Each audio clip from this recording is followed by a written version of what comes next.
help Somalia to overcome the threat of terrorism and the devastating effects of years of famine and bloodshed, but also because these challenges that face Somalia affect us all. If Somalia is a foothold for terrorist groups like Al-Shabaab and Daesh, if global trade is hijacked by pirates in the Indian Ocean, or if millions are continually displaced in a desperate bid to escape poverty and drought, the impact of instability in Somalia is felt across the whole region and the wider world. But what we have seen over the last 5 years is that when we work together on these issues, we can make progress. That progress has required exceptionally hard work and great sacrifice, not least from the troop contributing countries to the Amazon mission, from Kenya, Uganda, Ethiopia, Burundi and Djibouti, from Somalia themselves, and from a broad coalition of other partners, including Turkey, the United Arab Emirates, the EU, America and the United Nations. But because of these efforts, Al-Shabaab has been pushed back, piracy largely contained, and new momentum brought to the political process. And I'm proud of the role that Britain has played in this work. As a global Britain, we will continue to drive coordinated international efforts that increase global security and protect our values around the world. And as we are demonstrating with our 3rd London conference, Britain's commitment to Somalia's future remains steadfast. As we meet today, Somalia has a critical window of opportunity. The election of President Farmaajo and his mandate for reform provides a unique chance for Somalia to take control of its security and to build an inclusive political settlement with new economic development that can help to create more jobs and livelihoods for its people. So our task today is not to tell Somalia what to do, nor to impose our own solutions on this country from afar, but rather to get behind the new President's efforts and to support the Somali people as they work to build this new future for their country. President Farmaajo, you have already shown great leadership in forging an historic agreement between the federal government and the federal member states over the future of Somalia's army and police. You have a mandate to shape a new future for your country, and we are here today first and foremost to support your efforts.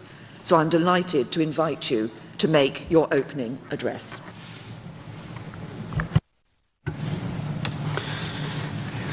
Good morning. Your Excellency, the Right Honourable Theresa May, the Prime Minister of the United Kingdom, His Excellency Antonio Guterres, the Secretary General of the United Nations, His Excellency Moussa Faki Mohammed, Chairman of the African Union Commission, heads of states and governments in attendance, representatives of nations and organizations. It's indeed a great honor to be addressing you all today at this special conference on Somalia's future in this beautiful city of London. I'm delighted to be sharing this historic day with our key partners, all of whom have stood by our people and nation in our greatest period of need. I would like to take this opportunity to especially thank our great host, Prime Minister Theresa May, and her government for commitment and bringing this conference to fruition. As many of you know, this is not the first conference for Somalia hosted by the UK. For that, we thank you, Prime Minister. Excellencies, distinguished guests, ladies and gentlemen, as you are all aware, Somalia successfully concluded a long and complicated election process on the 8th February 2017. On that day, representatives of Somali people voted for change and a new direction for our country. I was humbled by the enormous public support I received following the election. I am, however, very aware of the high expectations the Somali people have for me, starting with improved security and provision of basic services such as health and education. Although we are working tirelessly to meet everyone's expectations, in the meantime, we hope to gradually improve our citizens' lives. The successful and peaceful transfer of power following my election was a reminder of Somalia's potential as a beacon of democracy and hope in one of the most unstable regions in the world. In fact, Somalia has a long and proud tradition of democracy going back to independence in 1960. We were the first country in Africa wherein a sitting president transferred power peacefully after losing national election. Despite the enormous challenges my country faces, we strive to those ideals. We believe that the only path to fully recovering Somalia is strengthening our democratic institutions. To that end, I will spare no effort to realizing the promise of my campaign, which was to fight Somalia's three major enemies: terrorism, corruption, and poverty. My vision revolves around these three issues, and the way to address them starts with building vital state institutions with a focus on security apparatuses and championing on an overall reform agenda. Most importantly, I will take measurable steps to unleash the great potential of my people to develop their own country and to do what they know best: trade and commerce. I strongly believe that trade is the surest way to reduce poverty and generate mass employment. Excellencies, distinguished guests, and ladies and gentlemen, my reform agenda started with selecting capable and proven leader as a Prime Minister. Prime Minister Hassan Ali Khaire brings a decade of experience as a senior executive in humanitarian and development sector, and later as a successful businessman. Capitalizing on this experience and network, and following extensive consultation with all actors, the Prime Minister formed a technocratic cabinet that includes 6 female ministers, the largest in our history, and many young ministers representing 85% of our population who are under the age of 40 years old. One of the new young ministers was former refugee camp in Dadaab, the world's largest refugee camp in Kenya. His compelling story gives insight into the transformation my country is going through. Unfortunately, his life was cut short last week, but his legacy remains with us. Excellencies, distinguished ladies and gentlemen, I recognize that a good cabinet is only as good as the service it delivers to its people. And in Somalia, delivering anything hinges largely on getting politics right. Good politics must be inclusive, participatory, vibrant, and on a leveling playing field. In this regard, we are committed to solidifying our federal system of governance, which has been in place only since 2004. Our overall vision is to achieve a strong and cooperative union which works for all Somalis and enhance equity and good governance. We are thankful a step closer to this objective, as illustrated by the recent historic formation of a new National Security Council, which includes federal member states. The National Security Council is not only a platform for dialogue on security issues, but on broader matter of national importance. The fact that all heads of federal member states are with me here today speaks volumes of our collective effort towards a strong and cooperative union. Together with other stakeholders, we will be engaging in in-depth discussion around matters of national importance. We are already engaging in a deep dialogue on sharing of natural resources. This is and other areas will be discussed in the context of constitutional review process. As the leaders of Somalia, we recognize that the Constitution is the document that binds us together. However, our political effort will not stop there. In the coming months, we will complete legislation around political parties so that all Member of Parliaments and other interested groups can form their political parties legally. We are determined to encourage a vibrant political environment which upholds the best practices of democracy, freedom of assembly and freedom of speech, of which are enshrined in our Constitution. Ladies and gentlemen, security remains paramount of my administration. The new national security architecture and the Security Pact give us the tool we need to strengthen our Somali National Army and introduce an improved policing model. Together with the African mission in Somalia, I am confident that we can defeat Al-Shabaab in the next few years. Once we recover the remaining territories and secure supply routes, we will stabilize the country by building local administrations in collaboration with the federal member states. We believe that communities are best placed to collaborate with local, state and federal government to stabilize the country. But the government needs the necessary tools to be able to defeat Al-Shabaab. For far too long, our security forces and terrorist groups have been fighting using the same type of light weapons, mostly AK-47.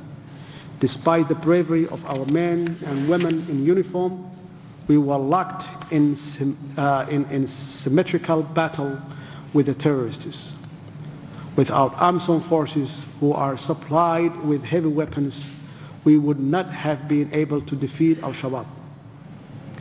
The long-standing arms embargo on Somalia severely restricted our ability to procure heavy weapons despite the partial lifting of the embargo in 2013. Time has come for Somalia to be able to get access to qualitatively better equipment and weapons than terrorism. In this regard, we are working with our partner and the Security Council to develop a clearly defined roadmap to full lifting of the arms embargo. This would include the improvement we must make to our weapon management, command and control system. Excellencies, distinguished guests, and ladies and gentlemen, when it comes to this security sector support we receive from our friends, we are grateful to all partners for their unwavering and sustained support over the years. Many provide financial support, while others provide technical and logistical support. One partner I would like to dedicate special gratitude is AMSOM. Their peacekeepers have been working with us for 10 years, much longer anyone expected. During that time, they have sacrificed many soldiers in the quest to help Somalis defeat Al-Shabaab and rebuild our security forces. Their sacrifices will not go in vain. A vital element of rebuilding our security apparatus is to radically improve on coordination among international partners on the security front. I will welcome the genuine attempt to address these fundamental problems through the creation of Comprehensive Assistance to Security, or CAS group. This group, in close collaboration with the Somali National Security Office, must end duplicity and fragmentation in the security support sector. On our side, the National Security Council is designed to do the same. Excellencies, distinguished guests, and ladies and gentlemen, the insecurity situation cannot be changed without addressing its root causes, which is abject poverty and mass unemployment. Too many of our young generation are sitting idle, creating fertile ground for terrorists to recruit from. We must tackle this issue with a robust economic recovery plan. To this end, we have identified the priority of the priorities within the National Development Plan, the NDP, which clearly articulates our development agenda, is based on sound evidence and extensive consultations across the country. Our partner should align their support with the priority of National Development Plan, which are focused on strategic investment in key sectors such as productive sector of agriculture, livestock and fishing. Moreover, major investment would have to be made in vital infrastructure, starting with renewable energy, clean water and road construction. That's the only way to create mass employment. But all that investment needs substantial resources, and our meager revenue can barely cover our budget. Access to international financial institutions is restricted due to the existing arrears. In this regard, I am delighted that we have now developed a well-defined, milestone-based roadmap to arrears clearance and normalization of relationship with international financial institutions. I commend the work of the World Bank and IMF, together with our finance minister, on this crucial work. This is an area that I will personally follow to ensure that we are meeting our obligations. Many countries and organizations have demonstrated willingness to cancel their loan. Here I recognize the League of Arab States, who announced that member states are prepared to forgive their loan during their summit in Amman in March. We are grateful to our Arab brothers and sisters for this. When it comes to the economic development, the greatest asset we have is the entrepreneurial spirit of our people. My administration will take measurable steps to unlock their potential by removing barriers to doing business in Somalia and promoting small and medium enterprises. One major barrier is the inability of our financial institutions to access their international counterparts. The money transfer businesses, who send a combined amount of about $2 billion a year to Somalia, are struggling to access banks here in the UK and in the United States due to the severe restriction placed on them. This despite the fact that we made tangible progress over the past few years. Time has come to facilitate access for our financial institutions to work with your banks. A continuation of current policy which undoubtedly deprive crucial access for our banks and as a consequence will limit employment opportunity in the financial sector. Excellencies, distinguished guests and ladies and gentlemen, for too long the conventional wisdom has been that Somalia was a problem to fix, and the people perfect humanitarian example due to the failure of state to do its job.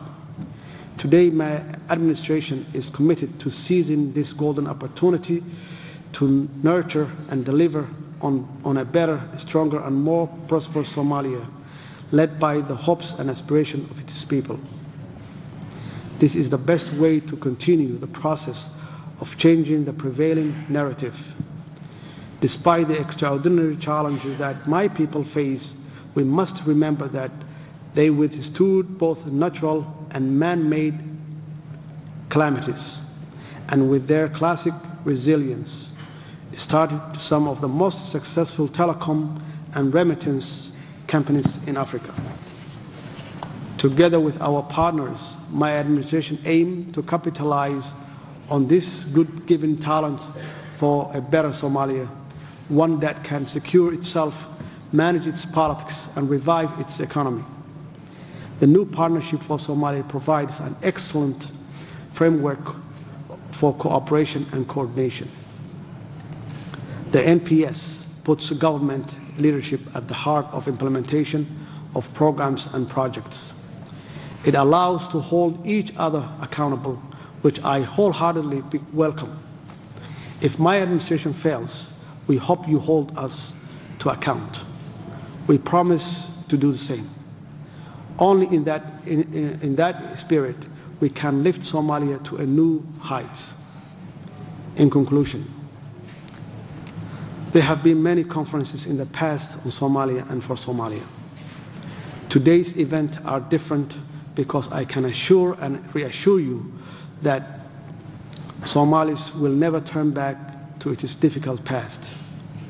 It will only go forward toward progress and prosperity, as is the will of its people and the priority of its government. In engaging with us on the vast array of issues for discussions ahead during this conference, please be confident of the sincerity of this promise. I thank you all.